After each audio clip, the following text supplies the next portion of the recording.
Eu estava aqui desmontando esse conjunto mecânico e encontrei alguns rolamentos com defeito. Então eu vou ter que substituir esses rolamentos defeituosos por outros, tomando cuidado para não danificar os que estão em boas condições. Na verdade, isso que eu estou fazendo aqui é um procedimento comum na manutenção. Na teleaula de hoje, você vai aprender como executar esta tarefa. Isto é, como verificar, desmontar e montar esses conjuntos mecânicos conhecidos como mancais de rolamentos. Ah, você também não sabe o que é um mancal? Então preste atenção, porque este é o assunto da nossa teleaula de hoje.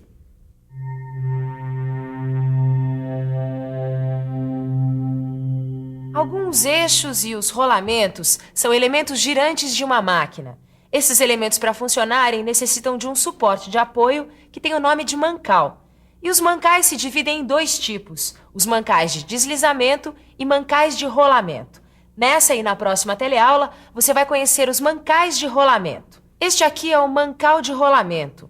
Ele comporta rolamentos de esferas ou rolos que servem como apoio do eixo. Quando o eixo gira, essas esferas ou rolos também giram. Os rolamentos, por sua vez, podem ser de dois tipos. Estes são rolamentos radiais. Eles suportam cargas que atuam perpendicularmente ao eixo. E este é um rolamento axial, projetado para suportar cargas que atuam na direção do eixo. Mas agora que você já sabe alguma coisa sobre os tipos de mancais e os tipos de rolamentos, está na hora de ver um pouco desse conhecimento aplicado na prática.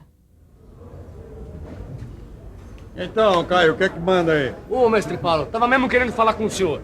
Olha só, eu tô começando agora a trabalhar com rolamentos e uma coisa que eu não consigo entender é como é que a gente consegue verificar as condições de um rolamento. Esse tipo de verificação é feita pelo tato e pela audição. Ó, eu gostaria de aprender mais sobre esse assunto. Será que o senhor podia me dar algum tipo de exemplo? Se você precisar verificar o processo de giro, gire o rolamento lentamente com a mão. Se o movimento for produzido com esforço ou se ocorre de modo desigual, é que o rolamento está apresentando algum problema. Para fazer a verificação pela audição, você tem que fazer o rolamento funcionar com um número de rotações reduzidas. Aí, dependendo do ruído produzido pelo rolamento, você pode deduzir se está com defeito. A verificação pelo ouvido pode ser melhorada utilizando-se um estetoscópio eletrônico.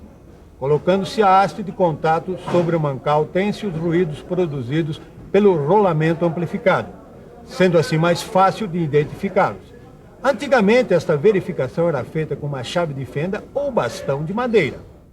Mas como é que eu consigo saber pelo som qual é o problema com o rolamento?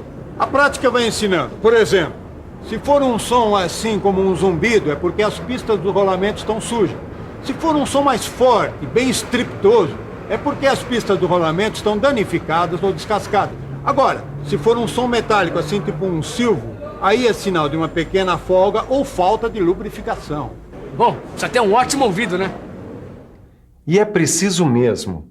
Com a prática e a dedicação, a gente vai aperfeiçoando. Mas além do ruído, existe um outro fator importante para se observar as condições de um rolamento. É a temperatura. Você pode fazer isso colocando a mão no mancal do rolamento, ou então utilizando um termômetro digital.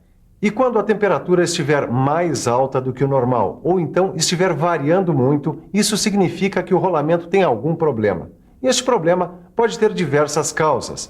Pode ser, por exemplo, por lubrificação deficiente ou até excesso de lubrificação. Pode ser devido a excesso de carga, a presença de sujeiras, início de desgaste ou ainda outras causas. Por exemplo, folga interna muito pequena, rolamento preso axialmente, calor proveniente de fonte externa. Mas é bom não esquecer que após a lubrificação de um rolamento, é normal que aconteça um aumento de temperatura durante 1 ou 2 dias. Mas existem também outros pontos que devem ser verificados, como vedações, o nível do lubrificante e se ele tem ou não muitas impurezas. Agora você já sabe o que precisa fazer para verificar as condições de um rolamento e conhecer se ele apresenta algum problema. Bom, mas uma vez detectado o problema, é preciso realizar uma inspeção mais detalhada das várias partes do conjunto que estão com defeito. Sempre lembrando que a inspeção dos elementos mecânicos deve ser feita com a máquina parada para evitar acidentes. Além disso, a inspeção deve ter um método, isso é, ela deve obedecer uma sequência de operações. É bom você ficar um pouco mais por dentro desse assunto.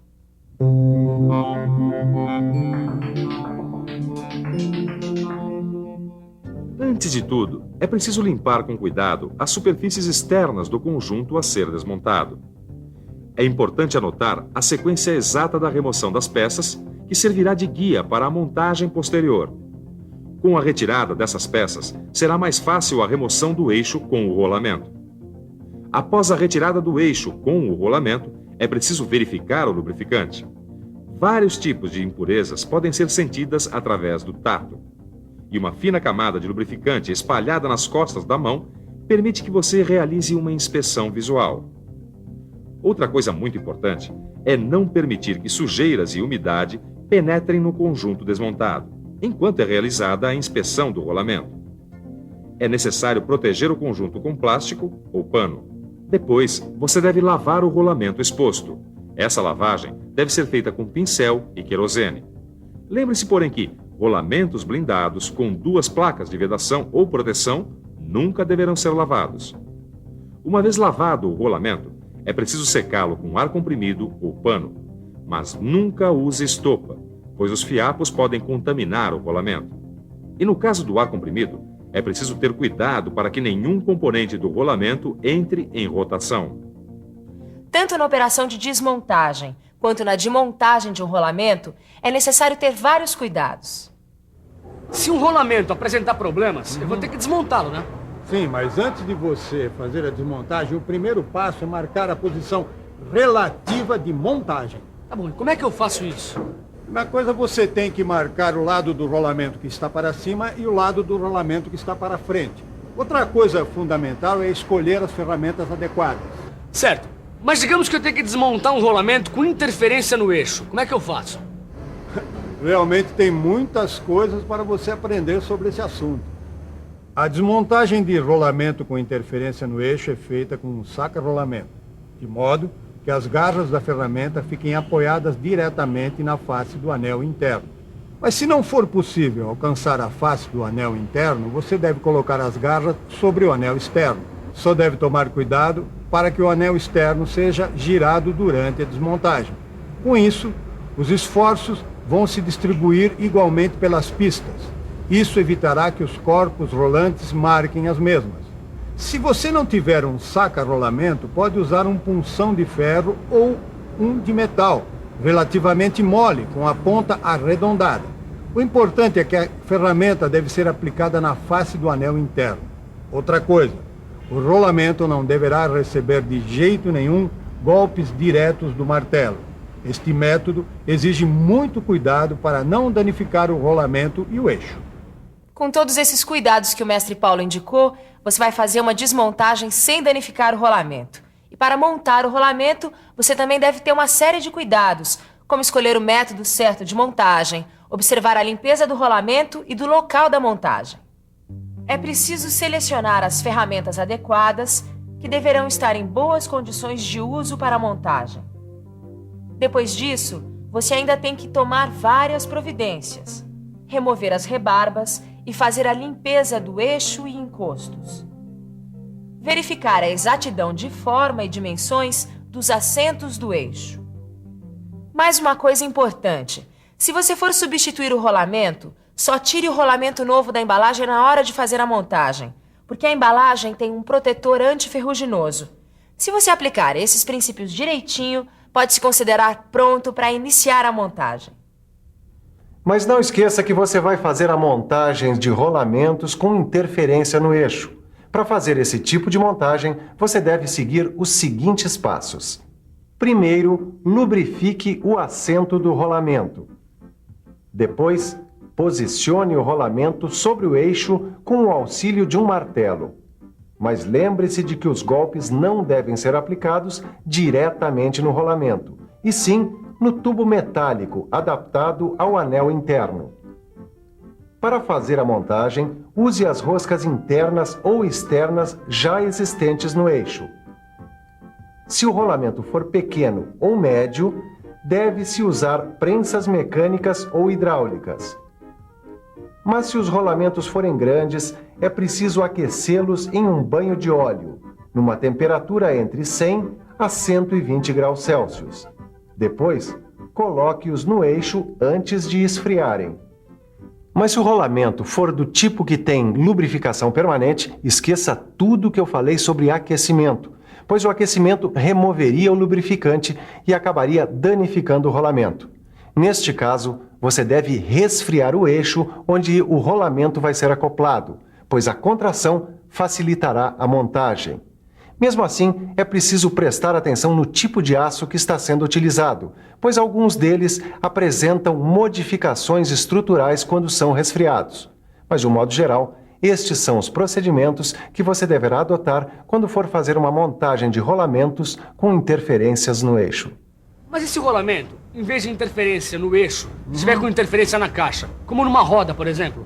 Nesse caso, você tem que fazer a desmontagem com o auxílio de um tubo metálico com a face plana e sem rebarba, como este aqui. Uma das extremidades do tubo é apoiada no anel externo, enquanto a extremidade livre recebe os golpes do martelo. Esses golpes devem ser distribuídos ao longo de toda a extremidade livre do tubo. Se entre os rolamentos houver algum ressalto, então use um punção ou alguma ferramenta similar, mas aplique o esforço sempre no anel externo. Não havendo condições de retirar o rolamento utilizando os métodos anteriormente citados, utiliza-se um saca-rolamentos com hastes reguláveis, aplicado no anel interno do rolamento. Uma vez desmontado o rolamento e sanado o problema, os passos para a montagem vão ser basicamente os mesmos da montagem do rolamento com interferência dos eixos. Ou seja, usar um tubo metálico contra a face do anel externo após a lubrificação das partes a serem montadas. E cuidar para que o rolamento não fique desalinhado em relação à caixa.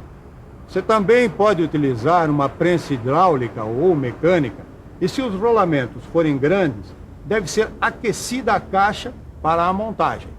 No seu livro você vai encontrar ainda como fazer montagem e desmontagem de rolamentos sobre buchas. Mas vamos com calma. Antes, que tal uma boa revisada em tudo que a gente aprendeu hoje? E atenção, se liga aí que é hora da revisão. Na teleaula de hoje, você aprendeu que mancais são suportes de apoio para rolamentos e eixos, que são elementos girantes de uma máquina, e que existem mancais de rolamento e mancais de deslizamento. Aprendeu também que as condições de um rolamento podem ser verificadas pelo tato, pela audição ou por fatores como a temperatura. E viu como se faz a verificação e a inspeção de rolamentos em conjuntos mecânicos. Conheceu, afinal, quais são os procedimentos para a desmontagem e montagem de rolamentos com interferência no eixo e com interferência na caixa. No seu livro de estudos, você vai encontrar todos esses processos descritos, além de outras informações que vão complementar o seu aprendizado. Não deixe esse assunto esfriar. Bons estudos e até a próxima!